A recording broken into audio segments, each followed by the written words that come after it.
سود کیا ہے اور سود کی تعریف آپ کیا کریں گے؟ تو اس کو سمپل اگر ایک قانون اپنی زندگی میں بنا کر رکھیے. بڑی بڑی کتابیں ہیں لیکن اللہ تعالیٰ ان کی عمر میں برکت دے. استاد محترم حضرت مولانا شیخ التفسیر سید عبد الکبیر دامت برکاتہم نے فرمایا کہ سود کو پہچاننے کا ایک چھوٹا سا اصول ہے. پیسے کے بدلے پیسے میں اضافہ مدت کے عوض، پیسے کے بدلے پیسے میں اضافہ against the period, it is called interest. اس کو سود کہتے ہیں. 100 روپئے کے بدلے 110 روپئے آپ لوٹائیے، 1 مہینے کے بعد لوٹائیے، تو اس کو سود کہتے ہیں. یہ اصول اگر ہم زندگی میں رکھ لیں تو ہم بتا سکتے ہیں کہ سود کیا ہے کیا نہیں ہے.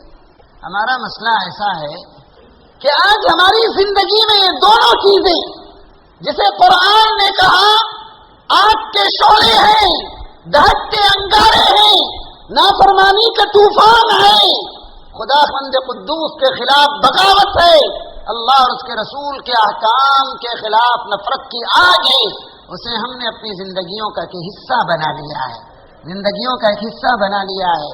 اور اس کے لیے ہم نے نئے نئے ٹائٹل دیے ہیں، نئے نئے نام دیے ہیں، نئے نئے انداز دیے ہیں.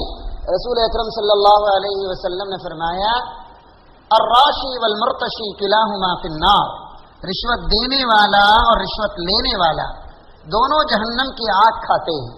ایک اور موقع پہ فرمایا سود کے سلسلے میں جو شخص لیتا ہے، جو شخص دیتا ہے، جو شخص اس کا حساب لکھتا ہے اور جو سود تک لوگوں کو پہنچاتا ہے، ان تمام پر خدا کی لعنت ہے.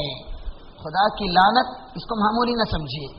یہ لعنت ہے جب ہمارے گھر کی چھت بن کر آئے گی، سود جب فرش بن جائے گا، جب سود بچھونا بن جائے گا، رشوت ہماری غذا بن جائے گی، راتوں کا جاگنا کیا کام آئے گا، دن کا بل بلانا کیا کام آئے گا، ذکر و تسبیح کیا کام آئے گی، توبہ اور استغفار کس کام آئے گا. یہ زندگی کے اندر ایمان کو کھوکھلا کر دینے والی چیزیں ہیں. اور اس چیز جب کسی قوم کے اندر داخل ہو جاتی ہے، من حیث القوم بربادی لازمی ہے.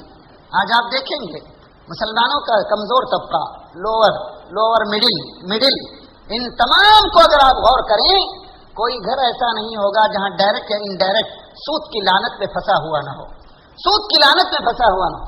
اور افسوس کی بات تو یہ ہے کہ اس کو جن لوگوں کو روکنا چاہیے، لولا ينهاهم الربانيون والاحبار، اللہ کے نیک بندے اور ان کے علماء، جب وہ خود اس آگ کو پیٹ میں ڈال لیں گے تو عوام کیا کرے گی؟ عوام کیا کرے گی؟ جنون انسان کا، میرے پاس ایک گھر ہے، اس کے پاس 2 ہیں، مجھے 2 کرنا ہے، مجھے 3 کرنا ہے، مجھے 4 کرنا ہے، لیز پہ اٹھاؤ، بینک سے سود پہ اٹھاؤ، لیکن گھر چاہیے، فخر کے لیے، انانیت کے لیے، تکبر کے لیے، فلاں کے لیے. یہ اس بات کے لیے ہے کہ ہم نے اللہ کی پکڑ اور اس کے قانون کو سب سے کم درجہ دے رکھا ہے. اللہ تبارک و تعالی نے اگلی قوموں کی بربادی کی جن 2 چیزوں کا ذکر کیا، آج اگر ہم اپنی زندگی میں کھنگال کر دیکھیں تو یہی 2 چیزیں ہماری زندگی کا ایک حصہ بنتی چلی جا رہی ہیں. ایک دور تھا لوگ سود کو اور رشوت کو حرام سمجھتے تھے، لیکن اب ایسا دور آ گیا ہے نہ لینے والے کو بے وقوف سمجھ رہے ہیں. کیسے حضرت ہو سکتا ہے؟ کیا فلاں ہو سکتا ہے؟ سر چھپانے گھر چاہیے تو سود کی ضرورت ہے، بہتر فرنیچر چاہیے تو رشوت کی ضرورت ہے. گھر آباد ہو جائے گا، گھر روشن ہو جائے گا، بہتر کپڑے آ جائیں گے، لیکن قبر اندھیری ہو جائے گی، قبر اندھیری ہو جائے گی. کفن کے کپڑے تم جتنے بھی قیمتی دنیا میں پہن لو، وہی جو ہے 5 ساڑھے 5 گز کے کفن میں تم کو جانا پڑے. حضرات، اللہ تبارک و تعالی نے امت مسلمہ کو یہ سبق دینے کے لیے اگلی قوموں کا ذکر کیا اور صاف فرمایا. پھر ایک جگہ پر فرمایا کہ يتخبطه الشیطان من المس، قیامت کے دن وہ آدمی جو سود کھاتا ہے وہ ایسا اٹھے گا جیسے کوئی شیطان لگا ہوا آدمی جو ہے بے ڈھنگے طریقے سے اٹھتا ہے. ذلك بأنهم قالوا انما البيع مثل الربا، وہ لوگ کہتے ہیں کہ سود بھی تو ایک بزنس ہے، اس سے ہم ہٹ نہیں سکتے ہیں. اللہ تعالیٰ کہتا ہے احل اللہ البیع وحرم الربا، اللہ نے تجارت کو جائز کیا ہے، سود کو حرام کیا ہے، سود کو حرام کیا ہے، صاف طریقے سے بتا دیا ہے۔ اب سود کیا ہے صاحب؟ نئے نئے تماشے ہو رہے ہیں، جس چیز میں نفع طے ہو جائے وہ سود ہے۔ لوگ کہتے ہیں نا 10 لاکھ روپے آپ دے دیجئے، مہینہ آپ کو 50,000 دے دوں گا، سود ہے۔ نفع جس میں طے ہوتا ہے وہ سود ہے۔ تجارت میں نفع طے نہیں ہوتا۔ 10 لاکھ میں اچانک آپ کو 20 لاکھ ملیں گے، کبھی 10 گھٹ کر 5 ہو جائیں گے۔ سامنے والا اگر اس کے لیے تیار ہو کہ نفع میں بھی شریک ہے اور نقصان میں بھی شریک ہے تو پھر جو اس کے لیے ہو جائے گا۔ اب نیا طریقہ لیز کا، B T M layout میں ڈبل بیڈ روم کا جو گھر ہے، کرائے پر اگر آپ کو اٹھانا ہے تو 12-15 ہزار روپے سے کم میں تو نہیں لگے گا۔ آپ 10 لاکھ روپے دے دیں اور جو ہے اللہ تعالیٰ کے آنکھوں میں دھول جھونکنے کے لیے 100 روپے کا کرایہ مقرر کر دیں۔ کیا ہے؟ جائز کرنے کے لیے۔ اگر آپ اتنے ہوشیار ہیں تو ہم کو پیدا کرنے والا کتنا ہوشیار ہوگا؟ جب ہماری بیوی سود کھا رہی ہو، بیٹی سود کھا رہی ہو، بہن سود کھا رہی ہو، ماں سود کھا رہی ہو، باپ سود کھا رہا ہو، تب اس کے بعد ایک مرتبہ سود کو اللہ جل جلالہ نے صدقات اور زکوٰۃ کے مقابلے میں جب رکھا تو اس کے تعلق سے ہم اگر جواز کے فتوے نکالنا شروع کر دیں تو اس کے بعد گھروں میں خیر و برکت کہاں آئے گی؟ آفتیں آسمان سے برسنے والی بارش کی طرح جھڑیں گی، ایک بند ہوئی، دوسری بند ہوئی، تیسری بچہ بیمار، وہ ٹھیک ہوا تو بیوی بیمار، بیوی ٹھیک ہوئی تو اماں بیمار، اماں ٹھیک ہوئی تو بابا بیمار، ہم بیمار، تجارت خسارے میں۔ کیوں صاحب؟ اس لیے کہ دودھ ہوتا ہے، اگر آپ نے اس میں ایک قطرہ بھی پیشاب ملا دیا تو ناپاکی کا اس میں پہنچ جانا طے ہو جاتا ہے۔ تو لہذا سود کی بریانی کے مقابلے میں حلال کی سوکھی روٹی اور چٹنی یہ انسان کو سکون بھی دیتی ہے، طاقت بھی دیتی ہے، ہر چیز کو کرتی ہے۔ تو لہذا یہ زندگیوں میں جو رشوت گھس گئی ہے، جو سود گھس گیا ہے، اور اس کے اندر ایک دوسرے کا ہم جو ساتھ دیتے ہیں، اور خصوصیت کے ساتھ وہ لوگ جو منبر اور محراب پر رہنے والے، کھڑے ہونے والے ہیں، یہ جنہوں نے اللہ کے علم کو سیکھا ہے، قرآن صاف کہتا ہے وَأَخْذِهِمُ الرِّبَا وَقَدْ نُهُوا عَنْهُ وَأَكْلِهِمْ أَمْوَالَ النَّاسِ بِالْبَاطِلِ۔ ان لوگوں کو صراحت سے منع کیا گیا تھا کہ اس حرام کے قریب نہ جاؤ، سود سے بچو، رشوت سے بچو، غلط طریقے سے لوگوں کے مال کو کھانے کو بچو۔ اور ہم نے اسے جائز کر لیا، ہم نے اسے جائز کر لیا، پلٹ کر کہیں نہ کہیں آئے گی، کہیں نہ کہیں سے یہ چیز لوٹے گی، اور نتیجہ سکون ختم ہوگا، راحت ختم ہوگی۔ لہذا دن بھر مزدوری کرنے والا ایک مزدور سڑک پر بکنے والا کھانا کھا کر فٹ پاتھ پر جس گہری نیند کو سوتا ہے، آرام دہ بستر ایسی چل رہا ہے اور بہترین قسم کے فرنیچر کے مکان میں بھی انسان کو نیند نہیں آتی ہے۔ کیوں نہیں آتی ہے صاحب؟ سکون جس چیز سے آنا تھا ہم نے دروازے بند کر لیے، رحمت جہاں سے آنی تھی ہم نے اس پر اپنے پیرے بٹھا دیے، نافرمانیاں اس کو روکنے لگ گئیں۔ اگر ایسا ہوگا تو پھر کیا ہوگا؟ سب سے پہلے اس آدمی کو ہم اس گناہ کو گناہ سمجھے، جبھی ہم اس کو چھوڑنے پر آمادہ ہوں گے۔ اگر جب ہم نے اسے گناہ ہی نہیں سمجھا، کیئرلیس ہو گئے، تو لہٰذا نیکی بن کر آئے گی۔ کہا کسی کہنے والے نے، آدمی بچے کیوں کر ان حسین گناہوں سے جو آتے ہیں اس تک نیکیوں کی راہوں سے۔ اللہ تعالیٰ نے شیطان کی ایک صفت بتائی، وَزَيَّنَ لَهُمُ الشَّيْطَانُ أَعْمَالَهُمْ، انسان کے برے عمل کو روشنی دے کر، بہترین ڈیکوریٹ کر کے اگر کوئی پیش کرتا ہے تو شیطان پیش کرتا ہے، اور شیطان جب پیش کرتا ہے انسان خوش ہو جاتا ہے، کیلکولیٹ کرتا ہے، کیا صاحب یہ پالیسی ڈال دوں گا، وہ پالیسی ڈال دوں گا، فلاں ہو جائے گا۔ پوری دنیا کا سسٹم برباد ہے۔ فوراً انشورنس پالیسی کو لے لیجیے، وہ آپ سے آ کر ایل آئی سی کا ایجنٹ کیا کہتا ہے کہ آپ یہ 20 سال کی پالیسی ہے، تو لہٰذا آپ 10 مہینہ 1000 روپے بھریے، 20 کے بعد آپ کو 25 لاکھ ملیں گے، 50 لاکھ ملیں گے۔ اگر آپ مہینہ شروع کر کے 1 سال میں مر گئے تو پورے 20 لاکھ مل جائیں گے۔ یعنی آپ کو زندہ رکھنے کا کوئی پلان نہیں ہے، کوئی پلان نہیں ہے۔ اور آپ بھی کیا چاہتے ہیں؟ بچے دیکھتے رہتے ہیں، کیا اچھی پالیسی ہے، کتنی بہترین پالیسی ہے۔ باپ مر جاتا ہے، موزن کو جا کے ڈھونڈ کے آ کے کپڑے بدلانے سے پہلے ایل آئی سی کے ایجنٹ کو پکڑ کے لاتا ہے، دیکھ میرا باپ مر گیا، لہذا پالیسی میچور ہو گئی ہے۔ اور سننے والے نہیں جی اللہ کا فضل ہے، رینٹل پراپرٹی 3 بنائے ہیں، فکسڈ ڈپازٹ ہے، چھوٹی سی رقم ڈالیں گے تو 10 لاکھ روپے، سود مہینہ جو ہے 50,000 آ رہا ہے، جاتے جاتے ہم تو ڈوبے ہیں صنم تم کو بھی لے ڈوبیں گے، یہ تو برباد ہو کے گیا، اولاد کو بھی خون کے دریا میں بہا کے گیا، حرام کے طریقے اپنا کے گیا۔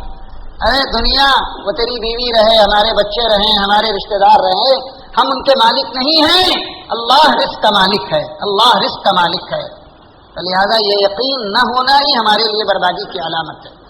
حضرات آج ضرورت اس بات کی ہے کہ ہم اپنی زندگی کو اسکین کریں، بلکہ میں کہتا ہوں سی ٹی اسکین بھی نہیں، ایم آر آئی کریں، جب پتہ چلے گا اس کے سیلز کہاں کہاں چھپے ہوئے ہیں، کیسے اس کو نکالنا ہے، اس کے ٹریٹمنٹ کیا ہے، فلاں چیزیں ہیں۔ اور کینسر کی طرح یہ پھیلنے والی بیماری آج رشوت اور سود کینسر کی شکل میں جو ہے بیماری بن کر لگ گیا ہے، اس سے نکالنے کی ضرورت ہے۔ تھوڑی تکلیف ہوگی اور یہ تکلیف اللہ کی خاطر ہو، اس کی رضا کی خاطر ہو، اس کے عذاب سے بچنے کی خاطر ہو، مولا 50 راستے کھول دیں گے۔ اگر وہ رحم بھی نہ کریں، کم از کم اپنی طرف سے آنے والی، آسمان سے آنے والی مصیبتوں کو روک دیں تو ہم کامیاب ہیں۔ لوگ کہتے ہیں کہ دنیا میں سب سے بڑا ولی کون ہے؟ تہجد پڑھتا ہے، وہ رکھتا ہے، فلاں کرتا ہے، لیکن حقیقت میں اگر دیکھا جائے، حضرت مولانا مجدد الفسانی رحمۃ اللہ علیہ نے بڑی پتے کی بات لکھی ہے۔ انہوں نے کہا دنیا کا سب سے بڑا ولی وہ ہے جس کو اپنے گناہ نظر آتے ہیں، جس کو اپنے گناہ نظر آئیں، اپنی خامیاں نظر آئیں، اپنی غلطیاں نظر آئیں۔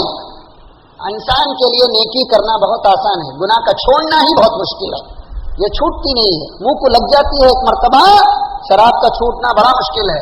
دل میں اگر یقین ہو تو اعلان جب کرنے والا کرتا ہے اللہ نے شراب کو حرام کر دیا تو مدینے کی گلیوں میں گندے پانی کی جگہ شراب بہتی ہے، یہ یقین کا نتیجہ ہے۔ اور اللہ کا نبی جب کہتا ہے میں نے جاہلیت کے سود کو پیروں کے نیچے رون دیا، قیامت تک جو آدمی اپنے آپ کو مسلمان کہتا ہے وہ نہ لینے کو جائز کہہ سکتا ہے نہ دینے کو جائز کہہ سکتا ہے، حرام ہے تو بس حرام ہے۔ جس چیز کو میرے نبی نے پیروں کے نیچے روندا، آج ہم نے اسے اٹھا کر اپنے گلے کا ہار بنا لیا، تو پھر یہ گلا پھنسے گا نہیں تو کیا ہوگا، سانس رکے گی نہیں تو کیا ہوگی، آفتیں آئیں گی نہیں تو کیوں ضرور آ رہی ہے۔ گھروں سے، رشتہ داریوں سے، اخلاص، وفا، یہ سب کی کمی کا نتیجہ یہی ہے۔ حضرات اللہ تبارک و تعالیٰ نے ہم کو زندگیوں میں اس کا موقع دیا ہے، اس موقع کو اگر ہم سمجھیں، سوچیں۔ اللہ کے رسول نے معراج کے دن ایک آدمی کو دیکھا جو خون کے دریا میں تیر رہا ہے، وہ جب تھک کر واپس آتا ہے تو ایک شخص بڑا پتھر لے کر اوپر سے پھینکتا ہے جس سے اس کا سر کچلا جاتا ہے اور وہ پیٹ میں چلا جاتا ہے، پھر وہ مجبوراً خون کے دریا میں چلا جاتا ہے۔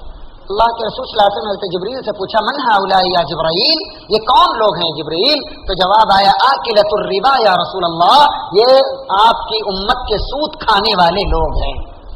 حضرات دنیا ڈائریکٹ یا انڈائریکٹ ہم کو اس لعنت کا شکار کرنا چاہتی ہے، اور اچھی طرح یاد رکھیے امت مسلمہ کی اصل طاقت اس کی نیکیاں نہیں ہیں، ترک گناہ ہے۔